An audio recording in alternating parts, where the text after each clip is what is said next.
कहानी की शुरुआत में एक प्लेन को दिखाया जाता है जो न्यूयॉर्क से टेक ऑफ करता है। इसका जो पायलट है उसका नाम सली है।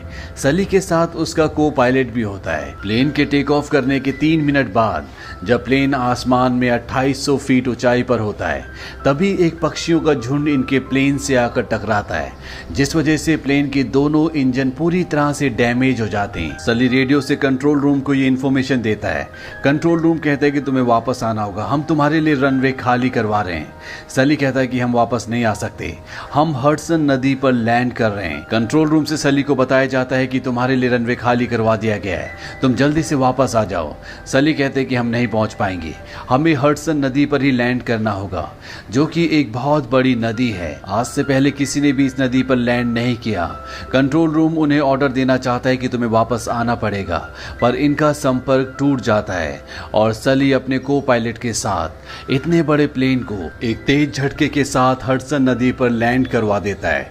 अंदर सबके सब बहुत डर जाते हैं। इसके बाद सभी इमरजेंसी दरवाजे खोले जाते हैं और एक एक करके सबको बाहर निकाला जाता है। सब के सब पैसेंजर्स प्लेन की पंखुड़ियों के ऊपर खड़े हो जाते हैं। जल्दी यहाँ पर पानी के स्टीमर्स आ जाते हैं जो पैसेंजर्स को यहाँ से वापस सुरक्षित ले जाएंगे।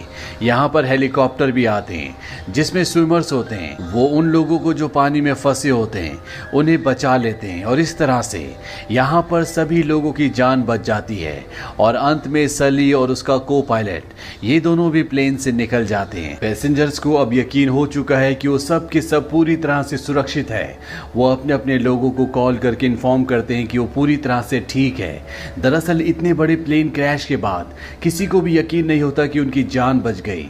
यहाँ पर एक भी पैसेंजर को खरोच तक नहीं आती। साथ ही कंट्रोल रूम का वो ऑफिसर जिसका प्लेन से संपर्क टूट गया था, उसने मान लिया था कि प्लेन क्रैश में अब लोगों की जान नहीं बच पाएगी। पर तभी वहां पर उसका कोलीग आता है।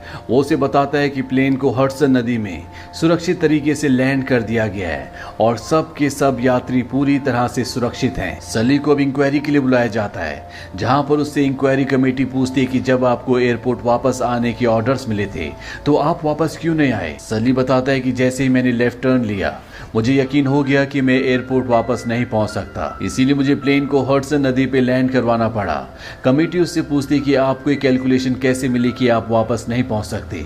सली बताता है कि पिछले 40 सालों में मैंने हजारों बार उड़ान भरी है, मुझे अपने अनुभव से यकीन हो गया था कि मैं वापस एयरपोर्ट नहीं पहुंच सकता। कमेटी सली को बताती है कि हम इसकी कंप्यूटराइज जांच करेंगे, यानी कि वो सारी सिचुएशन जो आपको फेस करनी पड़ी थी हम उसे कंप्यूटर में फीड करेंगे और एक कंप्यूटराइज्ड प्लेन चलाएंगे ताकि हमें जान